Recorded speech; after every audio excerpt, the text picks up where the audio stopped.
Opposition اور حکومتی اتحادی جماعتوں نے ملک میں شدید سیلاب کے باوجود 14 اگست کی تقریب پر کروڑوں روپے کے اخراجات اور ناچ گانوں کے پروگرامات پر قومی اسمبلی میں شدید احتجاج کرتے ہوئے کہا کہ پورا بلوچستان ڈوب گیا۔ ایک والد نے گھر کا کرایہ نہ ہونے پر بچوں کو ذبح کر دیا اور ہم نے کروڑوں روپے ناچ گانوں پر اڑا دیے۔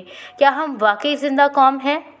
بچوں کی علامتی اسمبلی میں مدارس اور دور دراز علاقوں کے بچوں کو کیوں نظر انداز کیا گیا؟ کیا قومی اسمبلی بڑے شہروں کی اسمبلی ہے؟ اس امر کا اظہار جماعت اسلامی کے رہنما مولانا عبدالاکبر چترالی، جے یو آئی کے رہنما مولانا جمال الدین اور جے ڈی اے کی رہنما سائرہ بانو نے نقطۂ اعتراضات پر کیا۔ ملک میں شدید سیلاب، غربت، خودکشی کے واقعات کے تناظر میں سائرہ بانو نے کہا، کیا ہم واقعی زندہ قوم ہیں؟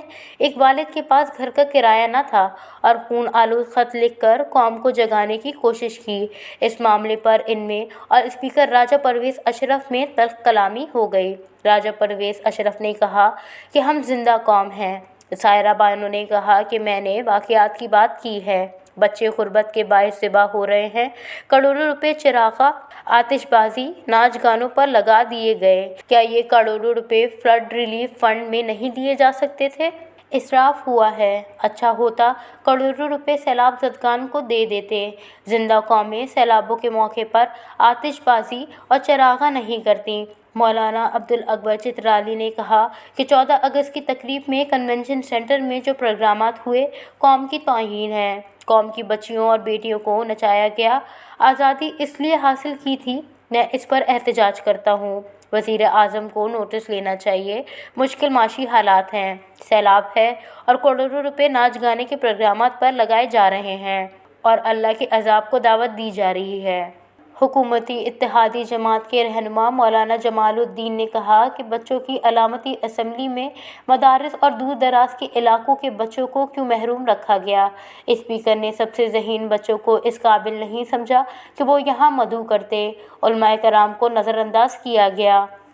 کروڑوں روپے جن پروگرامات پر لگا دیے گئے، ہماری تہذیب ان چیزوں کی اجازت نہیں دیتی۔ کنونشن سینٹر میں ہم شرمندہ بیٹھے تھے اور اٹھ کر چلے گئے۔ پیسے کا ضیاع ہوا ہے، کون حساب دے گا؟ اچھا ہے ریلیف فنڈ میں دے دیتے۔ پارلیمنٹ ہاؤس میں ہونے والی 3 روز تقریبات پر تنقید اسپیکر کو ناگوار گزری۔ انہوں نے اپوزیشن کو مزید بولنے کا موقع نہیں دیا، جس پر کورم کی نشاندہی کر دی گئی۔ کورم پورا نہیں تھا اور اجلاس غیر معینہ مدت کے لیے ملتوی کر دیا گیا۔